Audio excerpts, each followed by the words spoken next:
Purihin po ang Panginoon. Tunay nga po na napakasarap na magpuri at tumawid sa ating Diyos. Amen? Sino po ang hindi nagagalak kapag tayo nagpupuri? Wala. Lahat po mayroong kagalakan sa ating mga puso sapagkat tayo sumasamba sa buhay ng Diyos.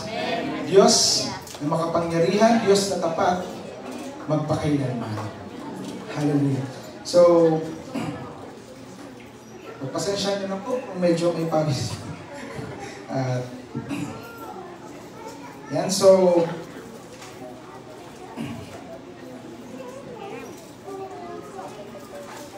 bago po tayo magsimula, tayo po ay manalangin at patuloy na hingin natin sa Diyos ang kanyang gabay sa oras nito. Panginoon, patuloy po na kami nagpapasalamat sapagkat ikaw ang Diyos na napakabuti, tapat magpakailanman sa buhay namin, Panginoon.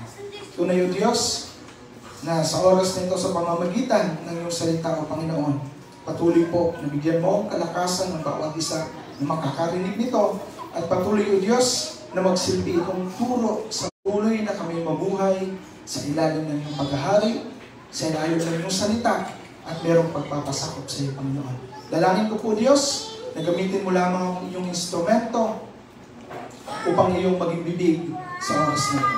Patuloy po, inaalala namin sa iyo ang pinakamataas sa papuri, pinakamataas sa pagsamba, pagdiwala, and amen. So, purihin po, Panginoon. So, ang ating pong pag-uusapan ngayon is patungkol the fruit-bearing Christians. So, tingnan niyo po ang iyong katabi kung namumunga po. So, yung walang katabi, tingnan niyo na lang yung likuran. Tingnan niyo po kung ang kapwa ninyong mananampalataya ay namumunga. So, ang ating pong talata ay Galatians chapter 5, verses 16 to 26. Galatians chapter 5 verses 16 to 26. Sabi po dito, so I say, let the Holy Spirit guide your lives. Then you won't be doing what your sinful nature craves. The sinful nature wants to do evil, which is just the opposite of what the Spirit wants.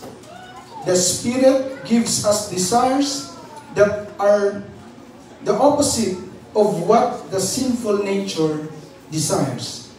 These two forces are constantly fighting each other, so you are not free to carry out your good intentions. Verse 18, but when you are directed by the Spirit, you are not under obligation to the law of Moses. When you follow the desires of your sinful nature, the results are very clear.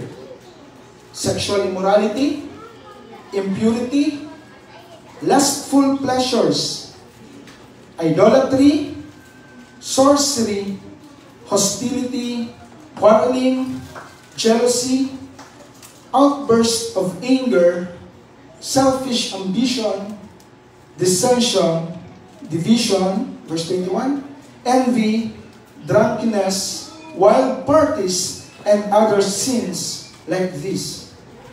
Let me tell you again, as I have before, that anyone living that sort of life will not inherit the kingdom of God. But the Holy Spirit produces this kind of fruit in our lives: love, joy, peace, patience, kindness, goodness, faithfulness, gentleness, and self-control. There is no law against these things.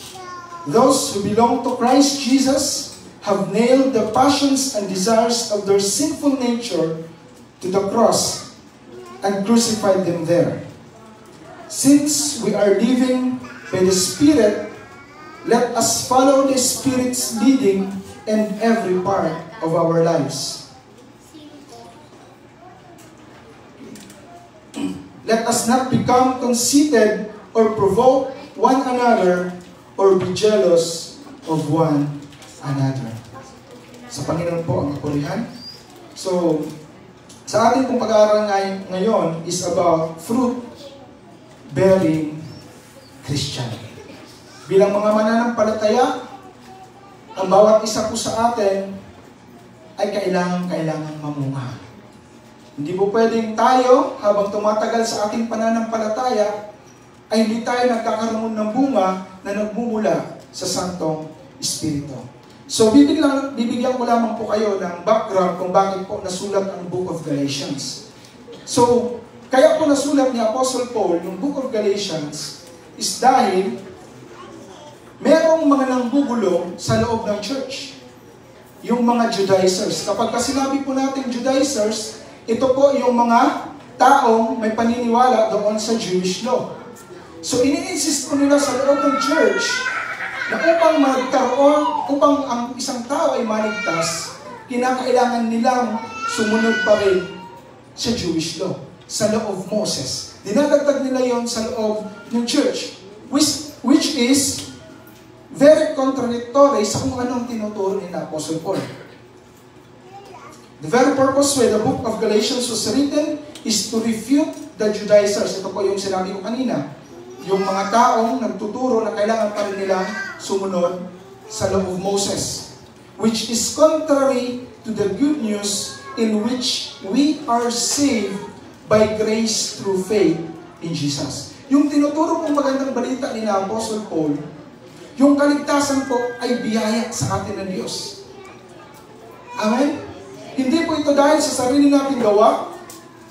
Hindi po ito dahil sa ano man yung pwede natin gawin sa Panginoon, kundi yung kaligtasan natin ay sa pamamagitan ng biyaya ng Panginoon nung tayo na nampalataya sa ating Panginoong Jesucristo sa ginawa niya doon sa krus ng Kalbaryo.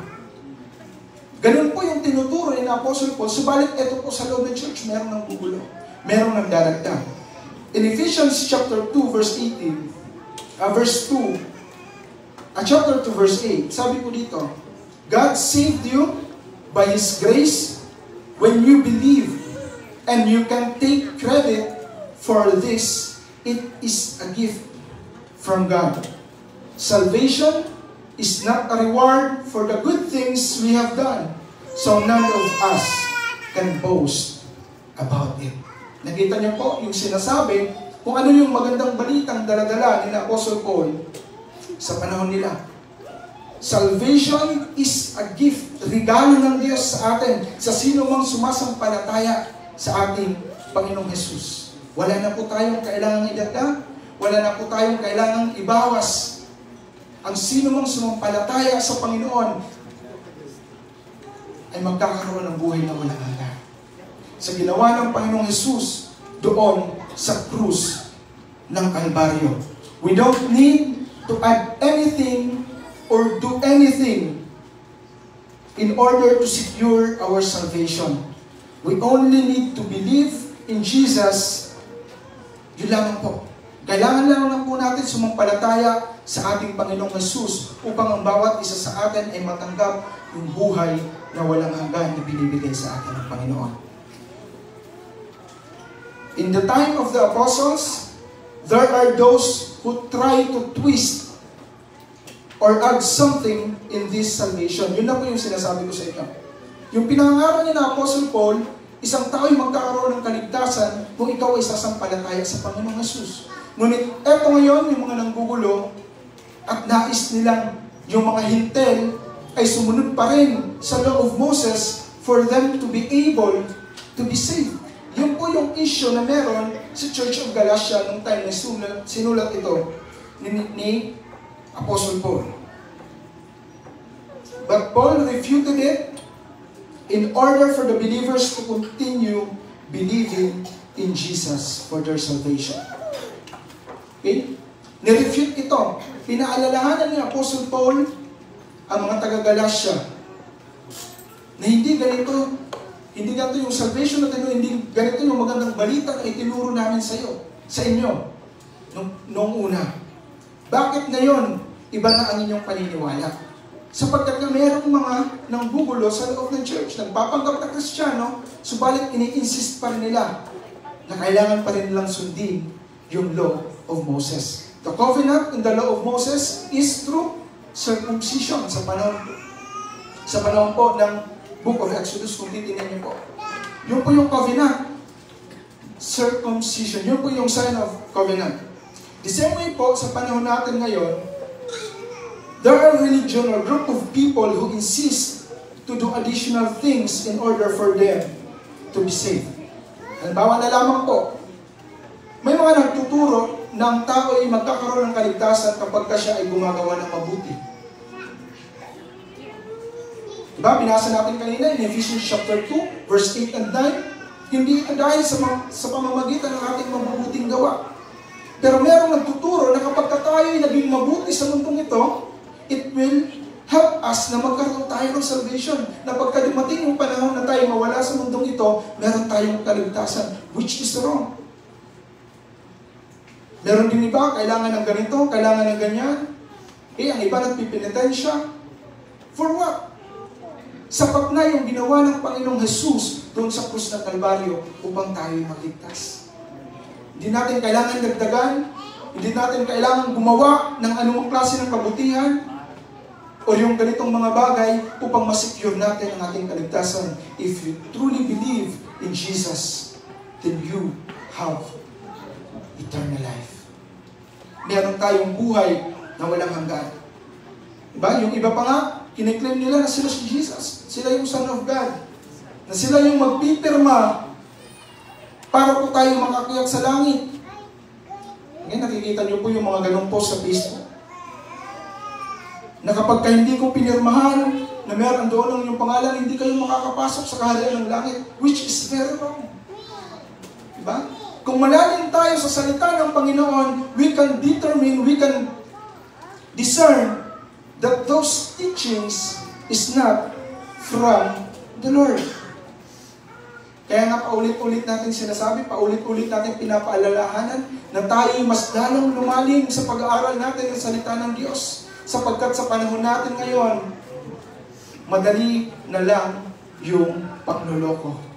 Kapag hindi malalim yung ating pagkaunawa sa salita ng Diyos, baka mahatak tayo. Ang problema, dahil hindi tayo nag-aral ng salita ng Panginoon, kaya hindi natin ganun kalakas yung ating discernment kapag kakulto na pala yung ating pinapakinggan. Jesus' death on the cross is enough to save anyone who believes. He forgives our sins and have given us eternal life. Yung sinasabi ko po sa inyo kanina, yung ginawa ng Panginoong Jesus doon sa krus ng Kalbaryo ay sapat na upang ang bawat isa sa atin ay magkaroon ng buhay na walang hanggan. Amen? Naniniwala po ba kayo? Ganoon po yung magandang balita na ating pinananampalatayanan. Na kung buong puso tayong mananampalataya sa ating Panginoong Jesus, matatanggap natin ang buhay na walang hanggan. Kaya wala tayong takot, kunin man tayo ng Panginoon ngayong oras na ito. Matatakot ka lang kapag alam mong hindi ka talaga nananampalataya sa ating Panginoong Jesus. Sapat na ang ginawa ng ating Panginoong Jesus doon sa krus ng Kalbaryo upang tayo magkaroon ng buhay na walang hanggan.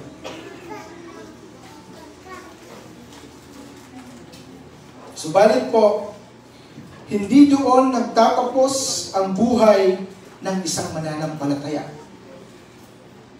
The reality of our situation is that we still live in this sinful world.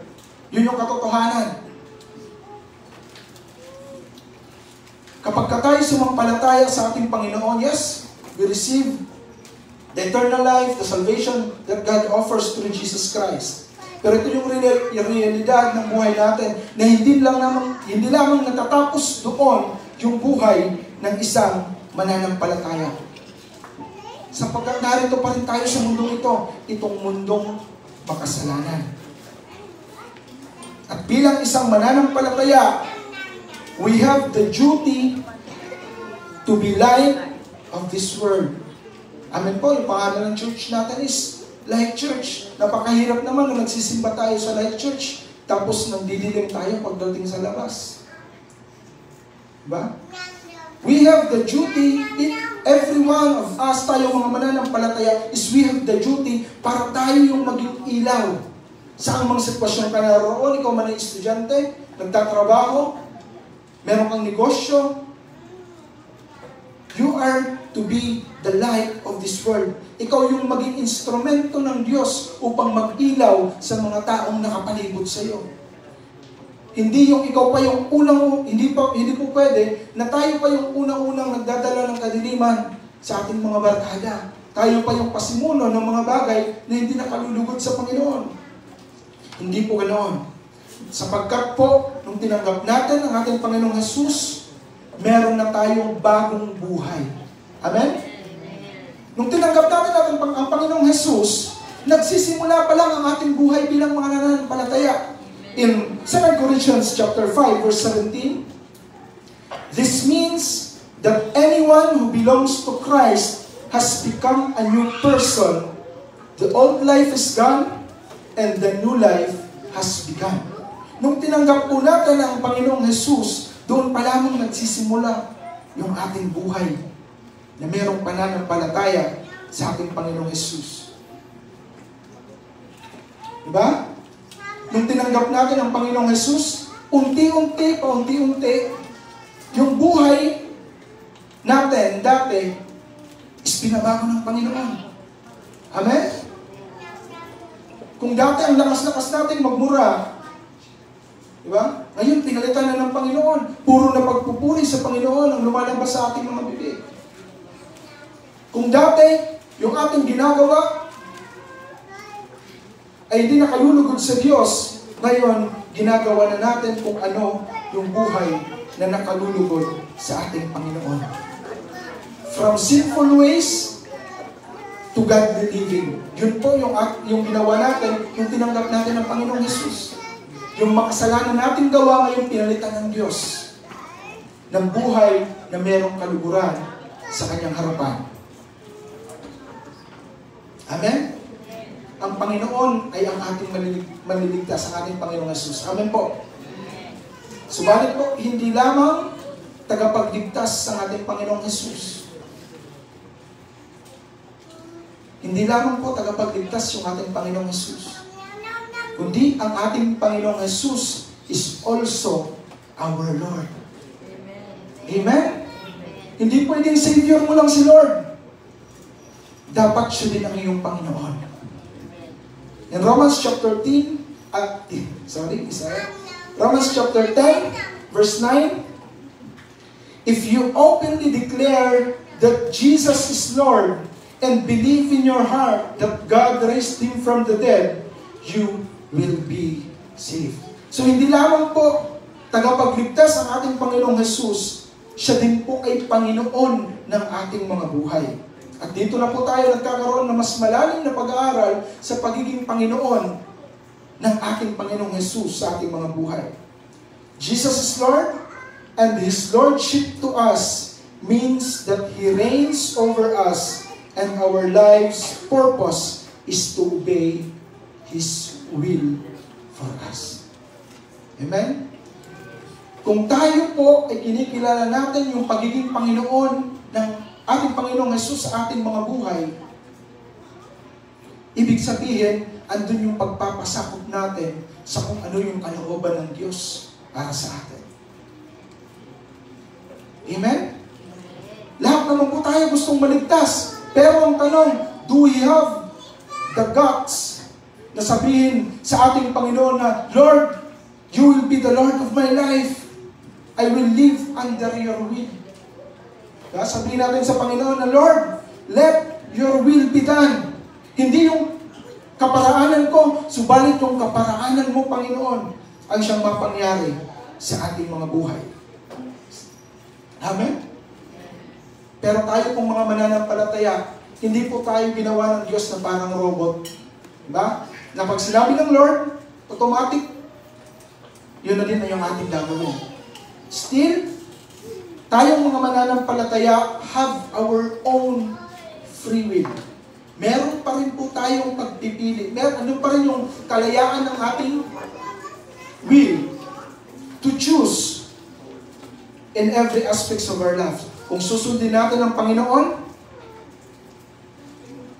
o hindi. We still have the will. Kung susundin ba natin ang kalooban ng Diyos o hindi. Hindi ang Diyos na parang pipilitin tayo na dapat ganito, dapat ganyan, kapag sinabi niya. We still have our free will. At tayo yung magdidesisyon kung tayo ba ay susunod sa ating Panginoon o hindi. Kung tayo po ay magpapasakop sa kanyang kalooban o hindi.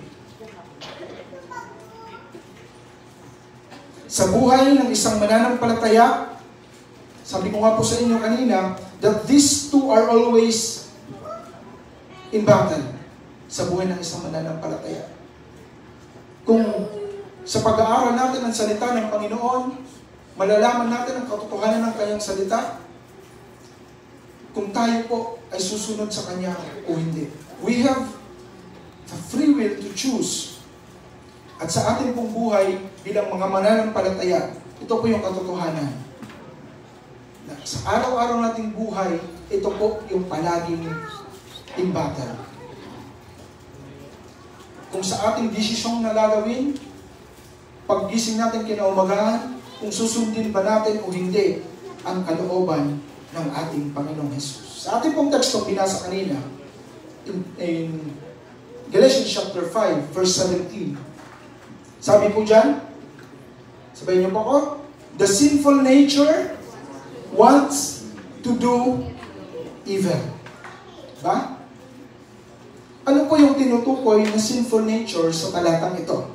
When we say sinful nature, it means that ourselves, yung gusto po natin, yung ating isipan, yung ating emosyon, ang ating puso,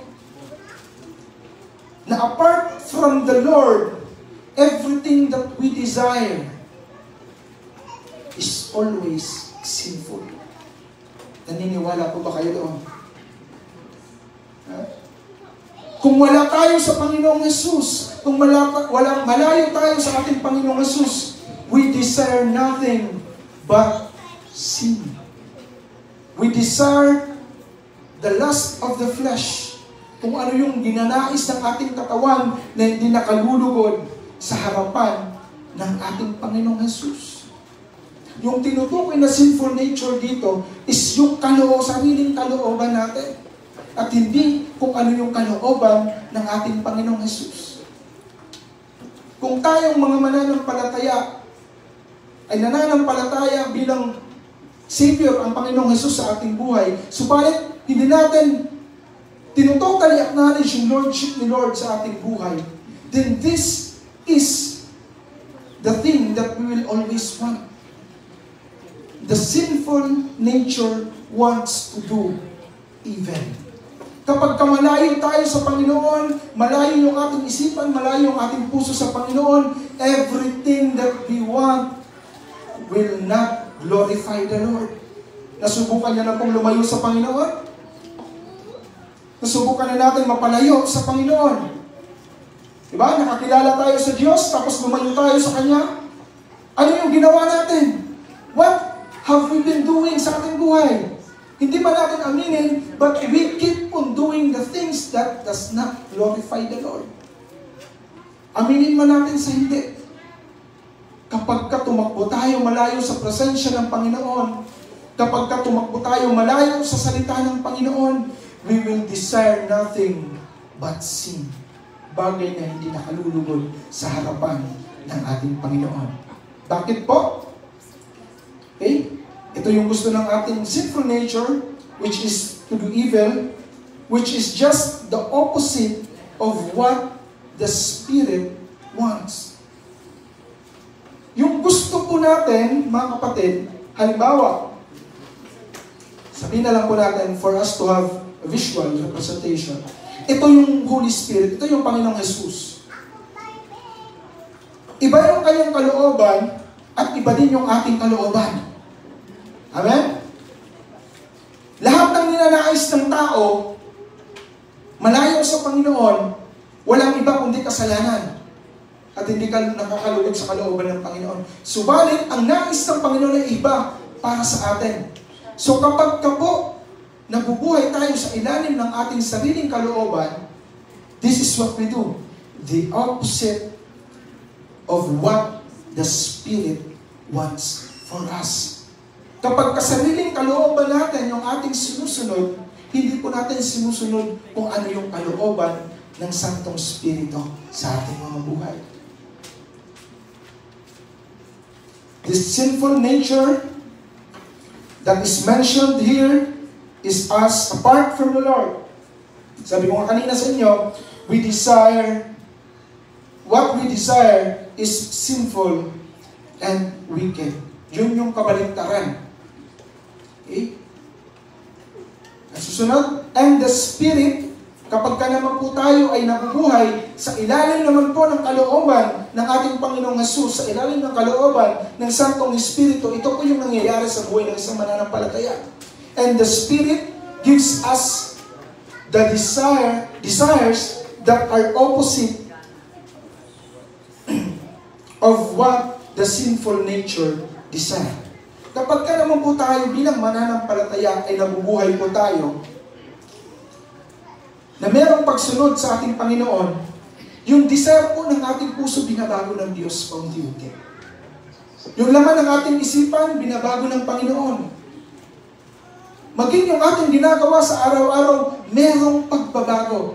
Bakit po? Sapagkat kung tayo nasa ilalim ng kalooban ng Panginoon, yung desire ay pinapalitan ni Lord. Yung lustful desire, yung lust of the flesh na desire na meron tayo, pinapalitan ng Panginoon ng desire na nakalulugod sa Kanya. This means that if we decide to obey the Lord, He will give us the desires that glorifies His name. Our own desire wants sin, but the Holy Spirit wants holiness. Our own desire is wicked, but the Lord's desire is righteous living. Ganun po yung pagkakaiba ng sarili nating kalooban at sa kalooban ng ating Panginoon. Ang sarili nating kalooban ay nagnanais ng gumawa ng kasalanan. Subalit yung kalooban ng Diyos is for us to have a holy life. Buhay na nakalulugod sa harapan ng ating Panginoon. Lastly, these two forces are constantly fighting each other, so you are not free to carry out your good intentions. Yan na po yung sinabi na napag-usapan natin kanina, na andun yung constant battle sa buhay ng isang mananampalataya.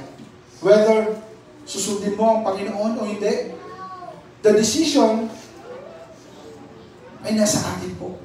Wala sa Panginoon. Andun pa rin sa atin yung free will na pinagkaloob ng Diyos. And yung dalawang bagay na ito is always in constant fighting sa buhay ng isang mananampalataya. Until the time of Christ's return, these two will constantly fight sa buhay ng isang mananampalataya. So as follower of Christ, how can we become a fruit-bearing Christian? Paano nga ba, na bilang isang mananampalataya, paano nga bang sa buhay natin, habang tayo naglilingkod sa Panginoon, ay makitaan tayo ng mga bunga na siyang nagmumula sa Santong Espiritu? How can we become fruitful Christians if we live in this sinful world, where sin is only natural? Paano nga ba na ang isang mananampalataya ay patuloy na mamunga habang tayo nakatira sa mundong ito na ang kasalanan ay hindi na kasalanan yung tingin ng tao, kundi natural na lang ang kasalanan sa mundong ito. Mga kapatid, kung papaano pong nangangailangan ng maganda at matabang lupa sa mga nagtatanim po, you will understand what I mean. Kung paano kung nangangailangan ng matamba at magandang lupa ang isang halaman upang ito'y tumubo ng mabuti, ganun din po tayo mga mananampalataya. We Christians also need a solid and healthy ground in which we will deepen our roots for us to be able to become healthy and fruitful Christian. Kailangan din po natin, kung paano ang halaman ay nangangailangan ng matabang lupa, tayo din pong mga mananampalataya. Kailangan natin yung solid foundation, yung healthy ground, kung saan yung ating buhay pananampalataya, ang ating paglilingkod sa Panginoon ay mas lalong lumago at patuloy na mamunga.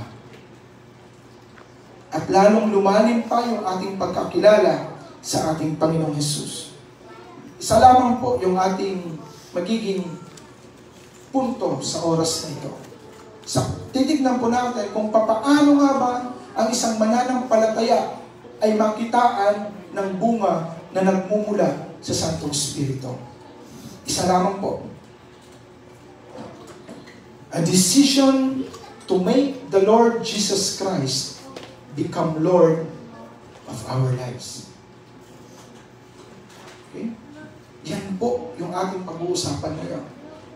Yung desisyon na gagawin po natin sa ating mga buhay na yung Lordship ni Lord ay makita sa atin. Na yung kalooban ng Panginoon, nagpapailalim tayo sa kalooban ng Diyos para sa atin. Na hindi lamang bukang bibig natin na yes, Jesus, you are our Lord, pero paglabas natin sa bahay na ito, may kanya-kanya tayong ginagawa na hindi nakalulugod sa Diyos. Kapag sinabi natin, Lord, you become the Lord of my life, wala tayong ibang gagawin kundi sundin kung ano yung kalooban ng Diyos sa ating mga buhay. Ito yung kailangan natin gawin for each and every believer na nakakarinig ngayon, maging sa online, is a decision for you to make the Lord Jesus Christ Lord of your life. A decision is a must for every believer that he will make the Lord Jesus be Lord over their lives. From the time we believe in Jesus to be our Lord and Savior is the time we belong to Him. Amen? Nung tinanggap natin ang Panginoong Jesus at nagpailalim tayo sa Lordship ng ating Panginoon, we belong to the Lord.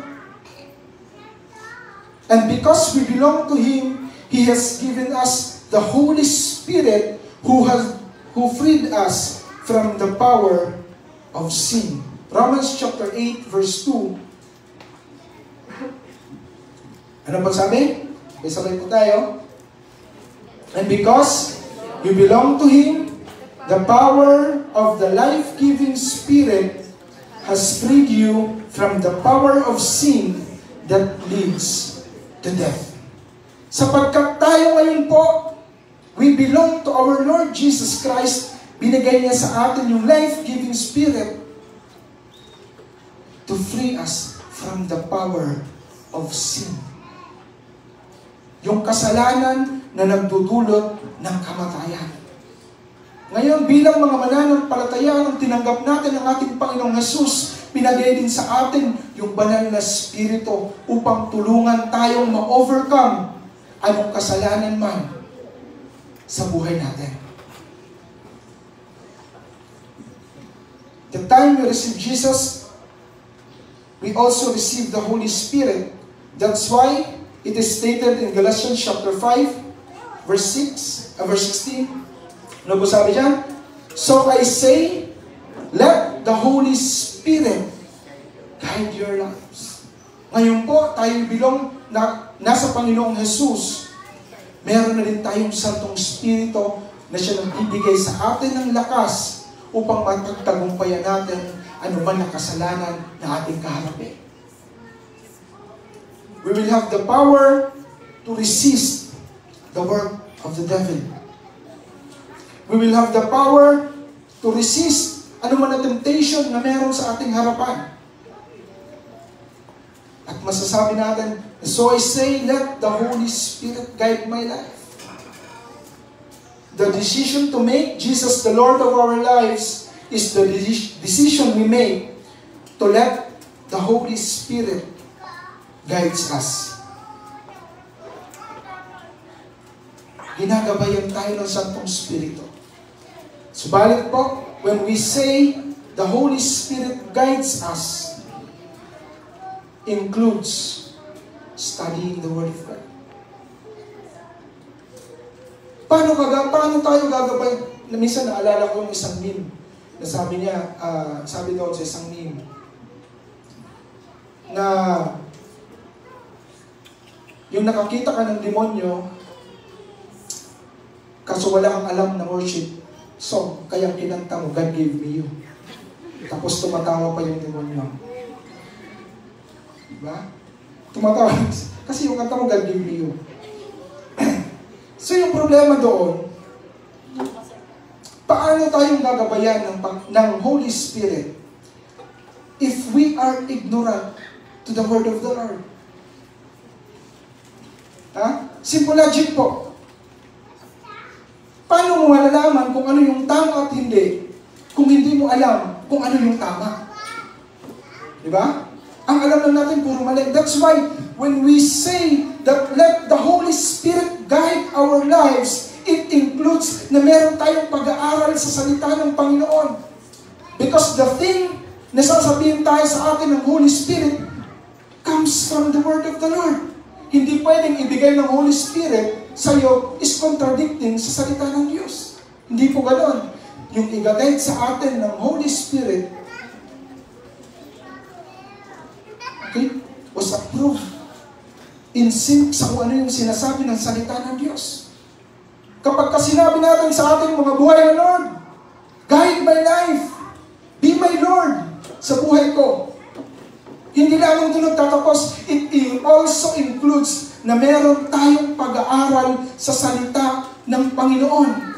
Sapagkat ano yung ipapaalala sa atin ng Holy Spirit kung ignorant tayo sa salita ng Diyos.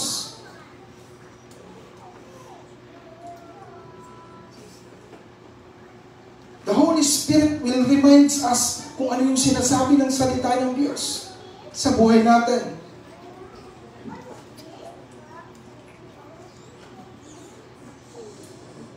The preparedness to obey it.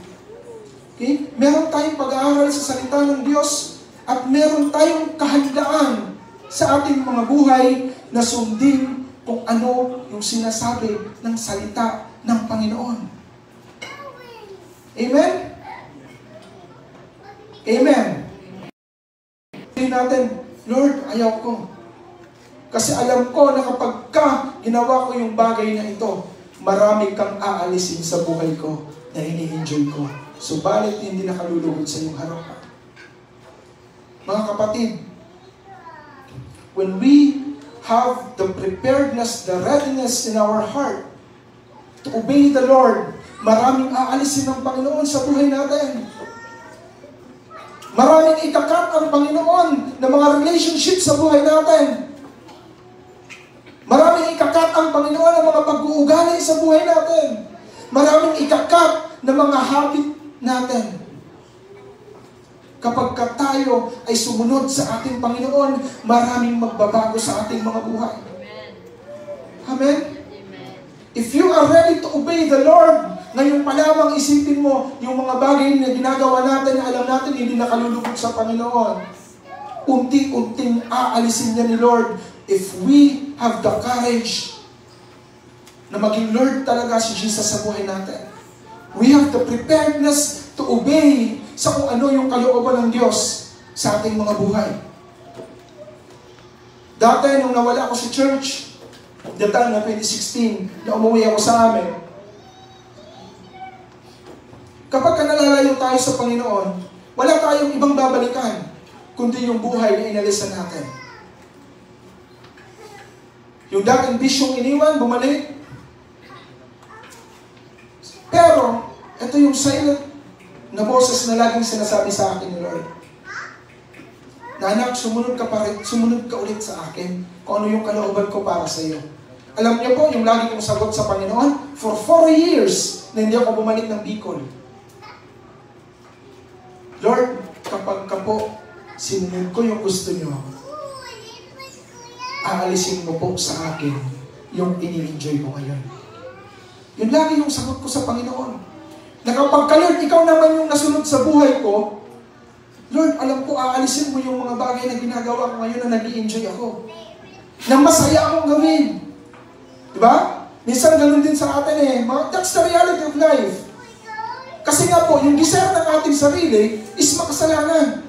Desire na hindi nakalulugod sa Diyos. Subalit kung handa tayong sumunod sa Panginoon, handa din tayong isuko anuman yung nais ng Panginoon na alisin sa buhay natin. Do you still want to be the Lord Jesus Christ na maging Panginoon ng buhay mo? Sapagkat kapag kahanda ang maging Lord, ang Panginoong Jesus, then be ready na maraming ikakap ang Panginoon sa buhay mo. Maraming aalisin ang Panginoon sa buhay mo. At aayusin ka ni Lord. Itatama kung ano yung desire ng ating puso, itatama kung anong laman ng ating isipan, at itatama ng Panginoon kung ano yung ating ginagawa sa araw-araw. We should be ready. We should be prepared na sundin ang kalooban ng Panginoon sa ating mga buhay. And if we are ready, if we are prepared to obey it, then we will have the courage to apply it. Hindi lamang natin natututunan yung salita ng Panginoon, kundi nagiging handa din tayong sundin ang kalooban ng Diyos, at pinakahuli, handa na tayo ngayon na i-apply kung ano yung kalooban ng Diyos sa ating mga buhay. Ang tanong ngayon, kung handang-handa na tayong sumunod sa ating Panginoong Jesus, are you ready to apply the will of the Lord sa buhay mo? Sapagkat sinasabi ko po sa inyo mga kapatid, maraming aalisin ng Panginoon. Maraming itatama ang Diyos sa buhay natin. When we say the Holy Spirit guides us, includes, sabi ko kanina, studying the Word of God, the preparedness to obey it, and the desire to apply it. When we let the Holy Spirit guides us, kapag ka po sinunod natin kung ano yung nais ng Santong Espiritu sa buhay natin, ito po yung mangyayari. Then, you won't be doing what your sinful nature craves. Kapag ka po, hinayaan natin na yung Holy Spirit maging Panginoon ng ating buhay, na mabuhay tayo sa ilalim ng Kanyang kalooban, ito po yung mangyayari sa buhay ng bawat mananampalataya. Then you won't be doing what your sinful nature craves. Kapag ka nagpailalim tayo sa kalooban ng Panginoon, we have the power to resist temptation, to resist sin, at mabubuhay tayo na merong kaluguran sa harapan ng ating Panginoon. Amen? Na yung buhay natin mula sa pagising hanggang sa pagtulog, alam natin nagbibigay ng kapurihan sa pangalan ng ating Panginoong Jesus. Na hindi tayo gumagawa ng mga bagay na hindi nakalulugod sa Kanyang harapan. This is the time that we Christians make a decision to obey the Lord at sabihin sa sarili natin. Sabihin mo po, nga po natin sa sarili natin, I will become fruitful. Yung iba, kinakain lang. Sabihin mo sa iyong sarili, I will become fruitful. Magiging mabunga tayong mga mananampalataya. Amen po. Hindi tayo mananatili sa kung ano yung estado ng buhay natin ngayon, subalit tayo po ay mamumunga pang lalo. That the fruit of the Holy Spirit will be evident in our lives. Nakikita po sa atin yung bunga ng Santong Espiritu. Ano po yung bunga ng Santong Espiritu sa ating binasa kanina? But the Holy Spirit produces this kind of fruit in our lives. Love, joy, peace, patience, kindness, goodness, faithfulness, gentleness, and self-control. There is no law against these things. Nakita niyo po, kapag tayo nagpailalim sa kalooban ng Panginoon, ito yung mga bungang makikita sa atin. It's impossible na sumunod ka sa Panginoon tapos hindi ka makitaan ng mga bungang nito. It's impossible.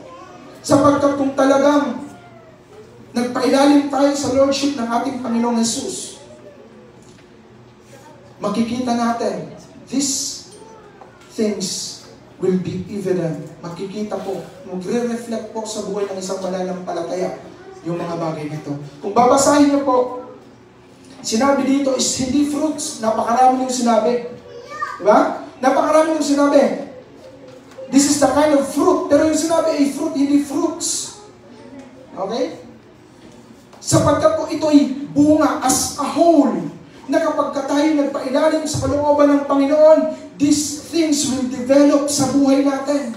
As a whole, we will develop love, we will develop joy, maranasan natin yung peace, yung patience, yung kindness, yung goodness, yung faithfulness, yung gentleness, at yung self-control.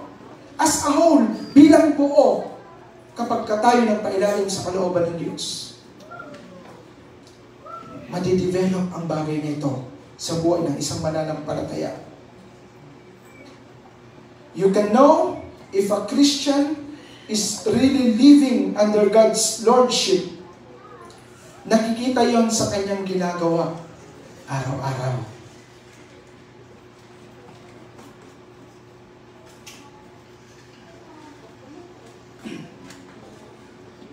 The way we live our lives is a reflection of we who are serving. Kung paano tayo namumuhay, kung sino yung ating pinaglilingkuran, kung talagang naglilingkod tayo sa ating Panginoong Jesus, magre-reflect po ito sa ating mga buhay. Sa araw-araw nating ginagawa, makikita po ito. It is impossible for a Christian that is led by the Holy Spirit to live an unholy life. Sinful life. Imposible po sa isang mananampalataya na pinangungunahan ng Santong Espiritu na siya'y mamumuhay sa kasalanan. Hindi po ganoon. Kung tayo merong gabay ng Santong Espiritu, we will live a holy life. Mabubuhay tayo na merong kaluguran sa harapan ng Panginoon. A Spirit-filled and Spirit-guided Christian is filled with love, filled with joy, filled with peace, is patient, is kind. The goodness of the Lord and the faithfulness to the Lord is evident sa buhay ng isang mananampalataya. Is gentle and have self-control. Kapag ka po sinabi natin na, yes, ikaw na ngayon, Panginoon, ang maging Panginoon ng buhay ko. Ang buhay natin ay mapupuno ng pag-ibig. Hindi yung klaseng ng pag-ibig na hindi nakalulugod sa Panginoon. Hindi yung klase ng pag-ibig na meron sa tao, kundi yung klase ng pag-ibig na meron sa Diyos. Amen? Madidevelop ito sa buhay ng isang mananampalataya kung siya'y nagpapasakop sa kalooban ng Panginoon.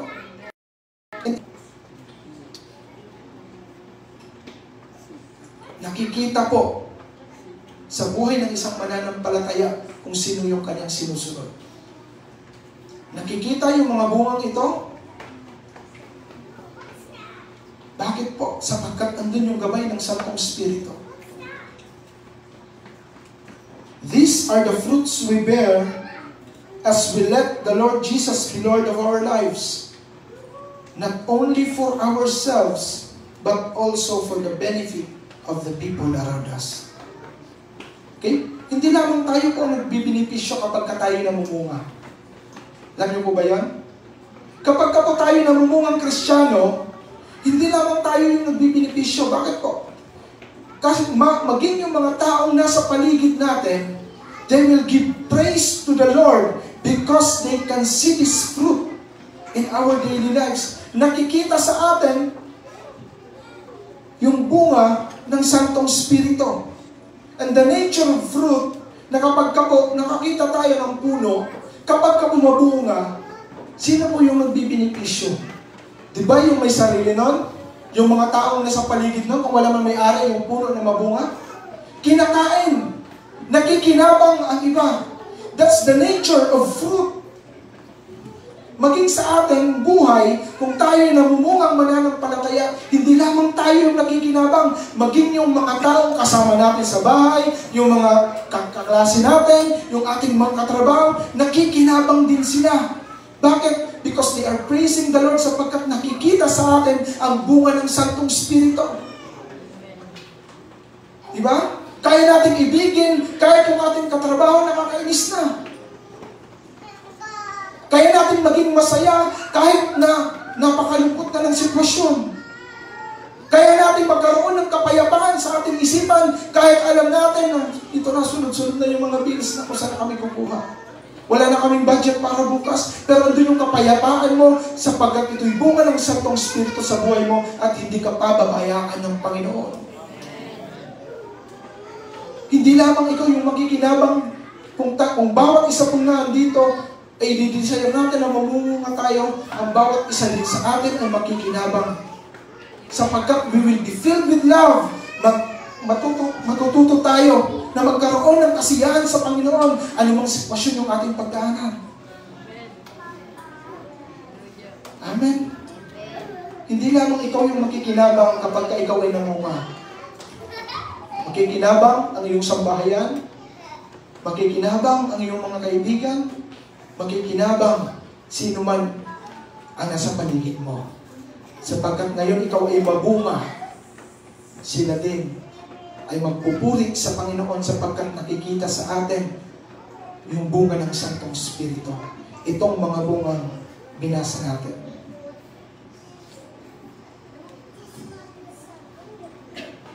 So ngayon po, papaano kung ang isang mananampalataya ay hindi namumunga? Yun naman po yung tanong.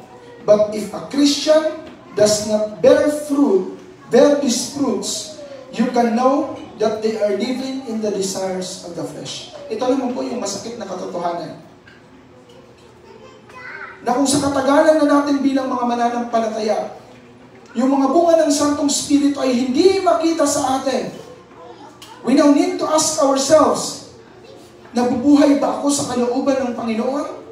O nabubuhay pa rin ako sa sarili kong kalooban?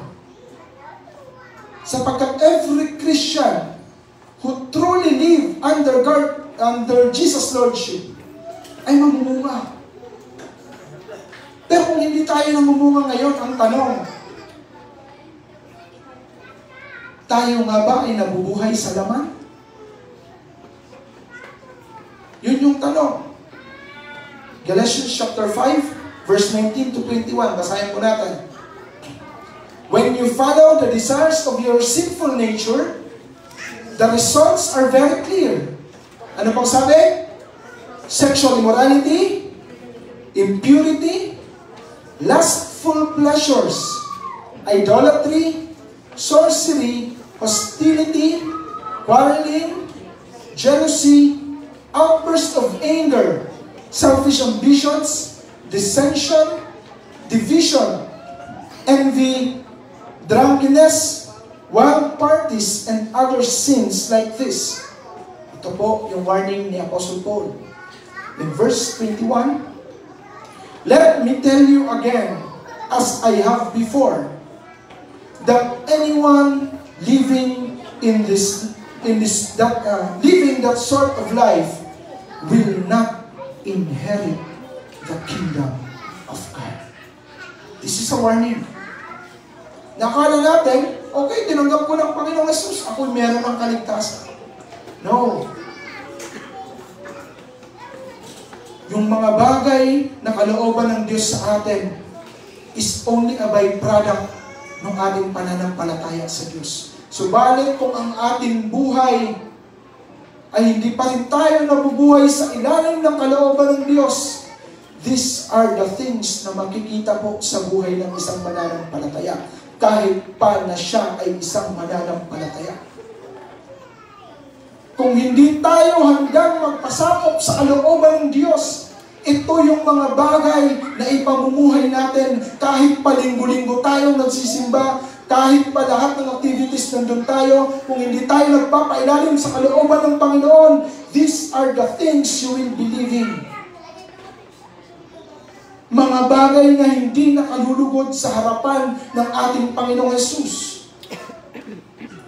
This kind of people live only to satisfy their sinful nature. Pag sinabi nga natin sinful nature kanina, is yung sarili natin naisin. Mga bagay na gusto natin malayo sa gusto ng Panginoon. Nabasa niyo po? Kapag po sinunod natin yung sarili nating kalooban, kapag sinunod natin yung sarili nating desire, these are the things na ipamumuhay natin. Hindi man lahat, but ito yung pamumuhay na meron sa isang tao na hindi nagpapasakop sa ilalim ng kalooban ng Diyos. Ngayon, pag-usapan natin, nakarang eleksyon. Okay? Nakarang eleksyon. Number one, na sinabi ko sa asawa ko, sabi ko, never accept the bribe of those politicians. Kasi ang tanong, ito yung tanong ko saan galing yung pera? Magkano yung sinasahod ng isang politiko?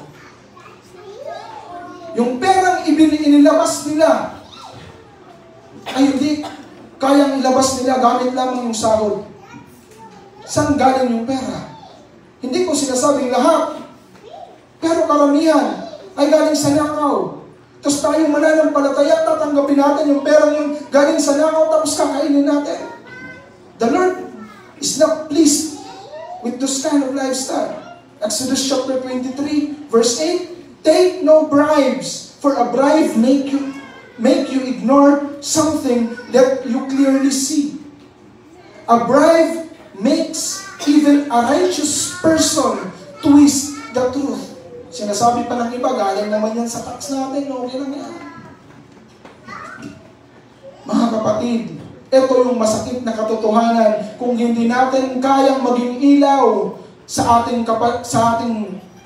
loob ng ating tahanan, what do we expect?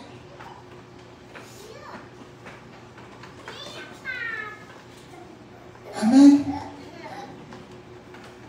Kasi kakatapos ng eleksyon. So galing sa nakaw, tapos tatanggapin natin, hindi ganun yung buhay ng isang mananampalataya. Death is a sin sa mata ng Panginoon.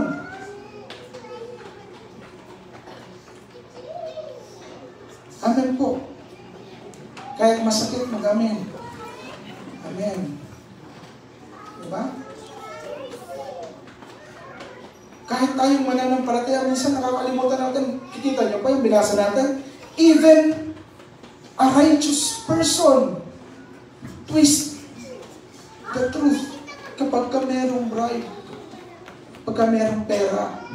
Kahit alam na natin mali yung ginagawa, nagbubulag-bulagan lamang tayo, and we just give them reason na magnakaw sapagkat magbabawi sila ng kanilang inilabas. Kaya mga kapatid, if the Lord convicts you now, make sure na kapag ka sa mga susunod na merong kaganapang ganito, make sure to do the right thing. Maging ilaw ka sa inyong barangay, sa inyong pamilya. Amen po. This is the sad reality ng buhay na meron tayo sa panahon ngayon. Ano pa po? The Christians are getting addicted to pornography, to sexual immorality, to adultery, to fornication. Okay? Nagiging natural na lamang ngayon yung magbubuntis muna bago magpakasal.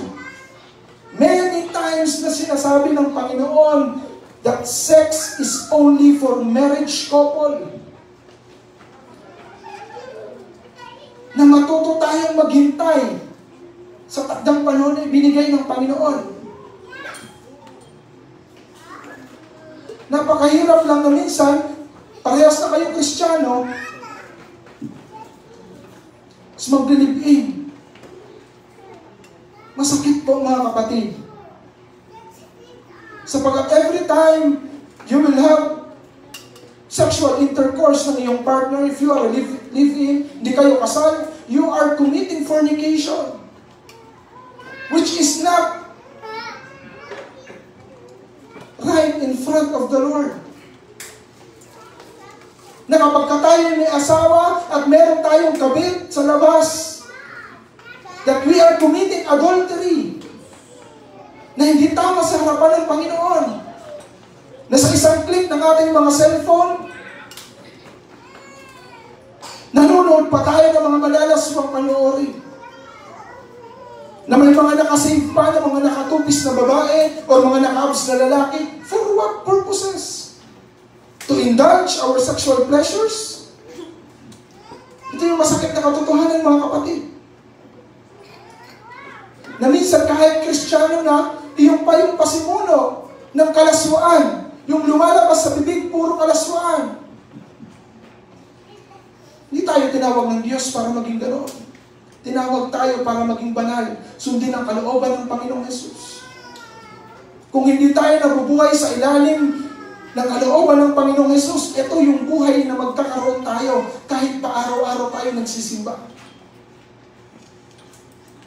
Kahit mulat na sa ating mata yung kasalanan na ginagawa, para tayong nagbubulag-bulagan, na okay lang kasi tinatanggap naman ng mundo. No! Ang bagay na sinabi ng Diyos na mali ay mananatiling mali kahit pa mag-year 3,000 na. Hindi pa bumalik ang Panginoon. Ano pa? Minsan, napakatagal ng Kristiyano, pasimulo sa inuman.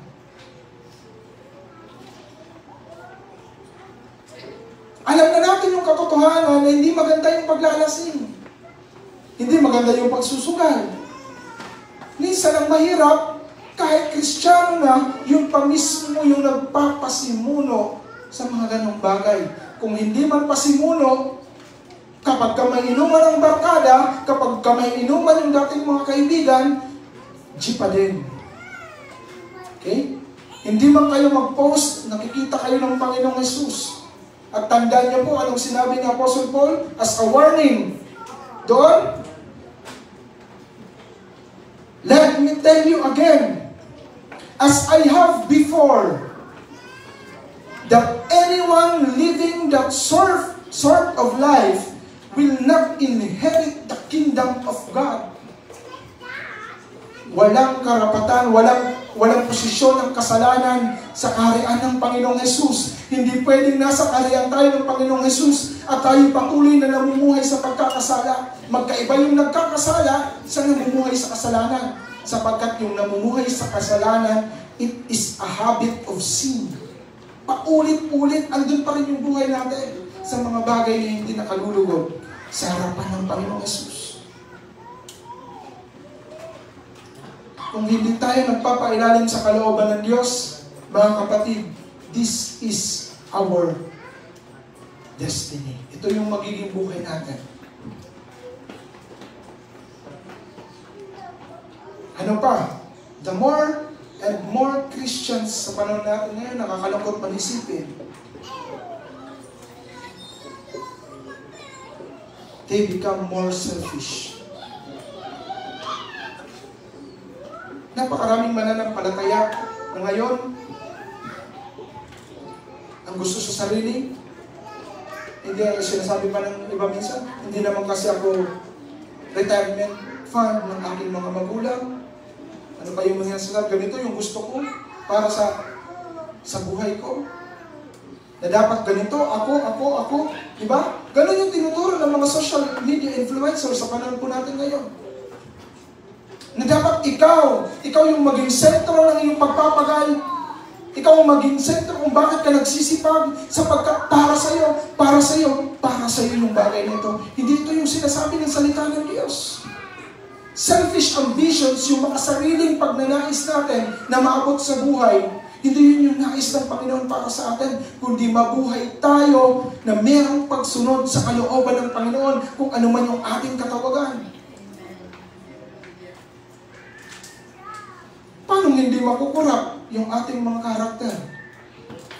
Paano hindi tayo makukurap ng mundo? Mas madami pa tayong oras na mag-cellphone kaysa magbasa ng salita ng Diyos. You expect na lalalim tayo sa salita ng Panginoon? Na halos nga yung ating mga Biblia sa loob ng ating mga tahanan, marami ng alikabok. Diba? Parang hindi tayo makukurap ng mundo kung hindi na tayo nag-aaral ng salita ng Diyos. Paano hindi tayo makukurap ng mundo kung mas inuuna natin yung sa labas, yung mga adventures, yung mga camping, yung mga outing, lahat na lang ng gathering sa labas, pero wala na tayong time para makipag-fellowship. And you ask yourself, bakit nga ba? Bakit ba ako pa unti-unting pabalik sa mundo? Bakit nga ba ako'y pa unti-unting nakukurap ng mundong ito? Bakit nga ba na ngayon, yung laman ng aking isipan ay mga bagay na sa mundong ito at hindi na yung mga bagay na para sa walang hanggan.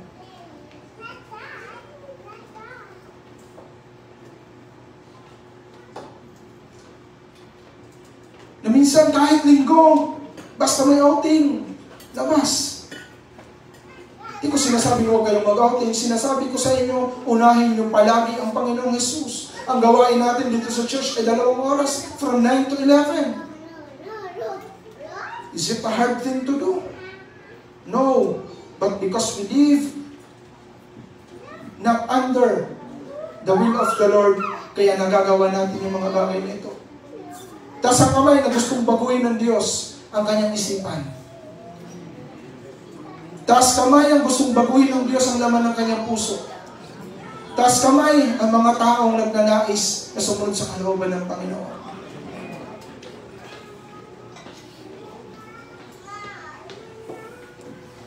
Masakit man po pakinggan yung mga salitang ito. Subalit ito yung katotohanan. Kung ikaw ay isang mananampalataya at hindi ka nabubuhay sa ilalim ng Diyos at nabubuhay ka sa mga kasalanan ito, sinasabi ko po sa inyo, tulad ng sinabi ng Apostle Paul sa mga taga-Galasya, no one, okay? People who are living in this sort of life will not inherit the kingdom of God. Sino man ang nabubuhay sa kasalanan, sexual immorality,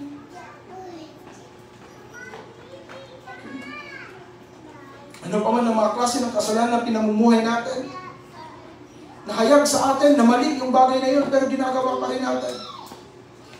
This is a warning to you, to every one of us, na kung hindi tayo mabubuhay sa ilalim ng kalooban ng Diyos, at mabubuhay tayo sa ilalim ng sarili nating desire, this sinful desire, you will not inherit the kingdom of God.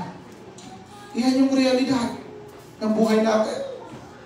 Hindi tayo gumagawa ng mabuti para maligtas. Subalit kung talagang nanampalataya tayo sa ating Panginoong Jesus, makikita yun sa ating gawa. Yung mga mabubuting bagay na ating ginagawa, nakikita po yun sa atin. It is only a byproduct of our salvation. And yung ating acknowledgement ng Lordship ni Lord sa ating mga buhay. If we continue to live in this habit of sin and expects life, take this warning. Sabi ko nga kanina sa inyo, yung warning ni Apostle Paul. Kung nabubuhay tayo sa habit ng kasalanan, those people will not inherit the kingdom of God. Yan yung warning ni Apostle Paul. Kaya po, lagi natin naisin yung gabay ng Santong Espiritu sa buhay natin. That we will live under His will, under the will of the Lord.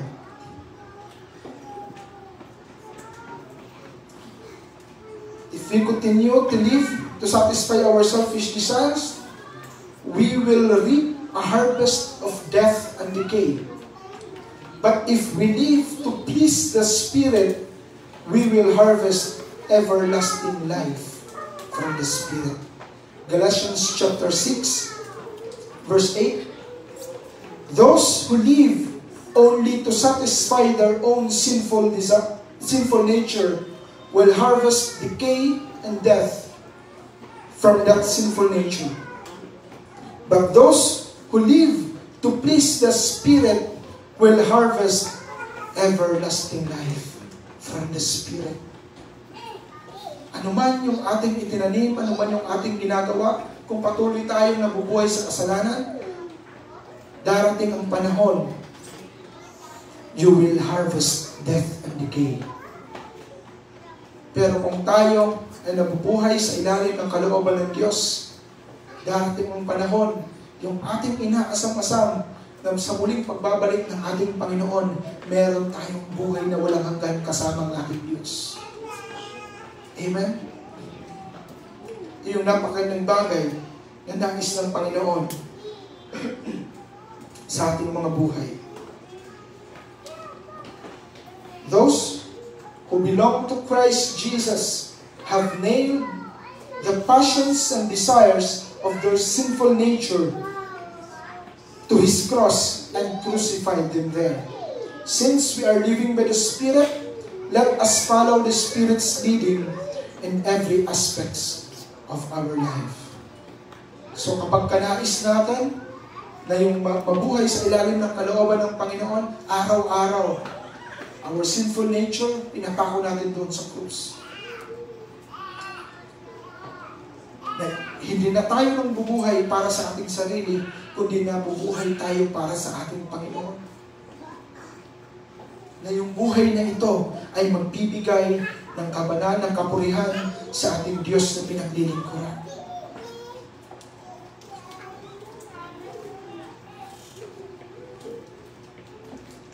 Napakalinaw po ng talata na ating pinag-aralan ngayon. Galatians chapter 5, 16 to 26. Na pinakikita sa atin yung buhay na nasa kalooban ng Panginoon, na nasa gabay ng Panginoon, at yung buhay na sarili lamang po natin yung ating sinusunod. Sino po ang gusto ng buhay na walang hanggan? Live under the Lordship of Jesus Christ. Kung gusto niyo po ng death and decay, kung tayo po ay nabubuhay in our own sinful nature, we will harvest death and decay. Mga kapatid, kapag po ako tumatayo sa unahan ng mga panahon, laging sinasabi sa akin ni Lord na i-preach mo yung ganito, i-preach mo yung ganyan, sexual immorality, fornication. Minsan nagtatanong ko, ba't pa ulit-ulit yung mensaheng binibigay sa akin ng Diyos every time I study the Word of the Lord? Why? Because there are people pala inside the church na merong ginagawang ganun. At nabibigla na lang tayo that one day, may lumabas na ganoon nga yung naging resulta. They have harvest yung consequence ng kanilang kasalanan ginagawa. Kaya ngayon, kung nakakarinig tayo ng mga bagay nito, and God is convicting you in these things, sa mga bagay na hindi nakalulugod sa Diyos, take this as a warning, take this as a rebuke from the Lord. Na kung hindi tayo magdidesisyon sa ating mga buhay na umalis sa kasalanan ginagawa natin ngayon, one day or the other, makikita natin yung consequences ng ating mga kasalanan. Makikita natin that we harvest decay. Nakikita natin na yung ating character paunti-unting palayo na sa kung ano yung nais ng Diyos. Na yung ating buhay unti-unti palayo na sa kung ano yung nakalulugod sa Panginoon. Take this as a warning to the Lord. Na kung hindi tayo titigil sa kasalanan na ating ginagawa, darating ang araw, ikaw ay mawawala sa presensya ng Diyos. Take this as a warning mula sa salita ng Panginoon. At walang sino man na nang nabubuhay sa pagkakasala, sa kasalanan, ang makaka-inherit ng Kingdom of God. Amen? Kaya naisip pa po natin sa ating mga buhay. This is a challenge to us, mga kapatid. That you and I make a decision right now sa buhay natin na ako ay mabubuhay sa ilalim ng kalooban ng Panginoon. Hindi man madali, merong kahirapan, maraming nga ayusin ng Panginoon, but it will be all worth it. Makikita natin yung kagandahan ng kalooban ng Diyos sa ating mga buhay. Huwag kayong matakot sa mga bagay na aalisin ng Panginoon. May higit pa na ipabalik ang Panginoon sa mga bagay na yan. That we will harvest eternal life kapag nawala man tayo sa mundong ito. Na the best po lagi yung kalooban ng Diyos. Amen po? Kaya mga kapatid, if this is you na binibigyang warning, kung paano binigyan ng warning ni Apostle Paul yung mga taga-Galasya, this is you. Sino man po sa atin, that we take this warning seriously, that we take the Lordship of Jesus Christ in our life seriously. Make a decision right now na ikaw ay mabubuhay sa ilalim ng kalooban ng Panginoon. Lahat po tayo tumayo.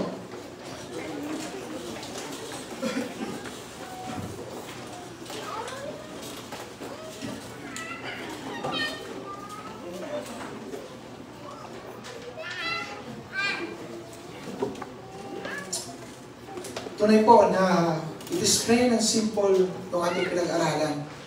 Alam ko po, merong ginagawa ang Panginoong Jesus sa oras nito. So sabi ko nga po kanina sa inyo, this is the time na magkaroon ng desisyon yung bawat mananampalatayang narito ngayon, maging sa ating online. Magdesisyon tayo na yung buhay na meron tayo ay magpapailalim na tayo sa Lordship ni Jesus, sa nais ng Panginoon para sa atin.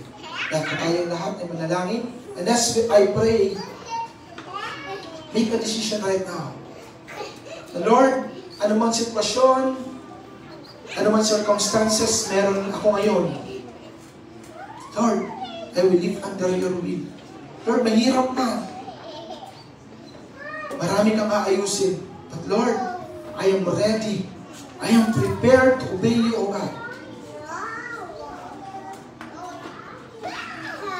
I am ready to live under your will. At sabihin natin sa Panginoon, Lord, let your will be done. Kalooban mo, Panginoon, ang siyang mapangyari sa buhay ko. Hallelujah, Jesus. Worship your holy name, O God. Napakabuti mo, Panginoon, sa aming mga buhay. Ni minsan, Panginoon, hindi ka nagkulang. Naranasan namin, Panginoon, ang iyong katapatan. Ikaw, O Diyos, ang siyang nakakakita sa mga lingkod mong narito ngayon. Ano man ang kanilang daladala. Lord, ikaw po patuloy na mag-remind sa bawat isa sa amin na the best pa rin, Panginoon, yung kalooban mo para sa amin. Kahit merong kahirapan, kahit merong, Panginoon, naghihirapan kaming nararanasan. Lord, we still believe in you. Sapagkat the best ang kalooban mo para sa amin, Panginoon. Lord, sa mga anak mong narito, ikaw pong nakakakita, ano man ang kanilang ginagawa. Speak into their hearts, O God, na each and everyone ng mga taong narito, ng mga lingkod mong narito, that we decide to live under your will. Na seryosohin namin ang pagiging Panginoon ng Panginoong Jesus sa aming mga buhay. Lord, Ikaw po ang patuloy na mangusap sa puso ng bawat isang narito. Ikaw ang siyang patuloy na masunod sa buhay ng bawat isa. At patuloy, Panginoon, na yung buhay na ito ay makapagbigay ng kaluwaran sa iyong banal na pangalan ng Diyos. Lord, we surrender our lives. We let the Holy Spirit lead us. We let your will be done on us, O God. Hayaan mo po, Panginoon, ng bawat isang nag-alay ngayon, muli ng kanilang buhay sa iyo, that they make the decision na mabubuhay sila sa ilalim ng iyong kalooban. Lord, ayusin mo po ang bawat isa. Alisin mo, Panginoon, ano naman ang dapat na alisin na hindi nakalulugod sa iyong harapan. Ayusin mo, Panginoon, yung aming mga pag-uugali. Ayusin mo, Panginoon, ang laman ng aming mga puso. Ayusin mo, Panginoon, ang laman ng aming mga isipan. Na as we continue to serve you, makita, Panginoon, ang bunga ng iyong Santong Espiritu. Na kami mapuno ng pag-ibig, na kami mapuno ng kasiyahan, na kami mapuno ng kagalakan, Panginoon, na kami mapuno ng kapayapaan kahit na magulungan ang sitwasyon ng aming mga buhay. Ang patuloy na mapaglingkuran ka namin, Panginoon, sa buhay na ito. Lord, I pray sa lahat ng narito to give them strength to continue reminding them kung ano yung sinasabi ng iyong salita. Patuloy pa po kaming lumalim, Panginoon, sa iyong salita. Patuloy pa namin naisin, Panginoon, na pag-aralan ng iyong salita at makilala kang lubos sa aming mga buhay. Purihin ka po, Diyos. Sambahin ka sa iyong pinakamataas na papuri at pagsamba sa makapangyarihang pangalan ng aming Panginoong Jesus. Amen. Hallelujah.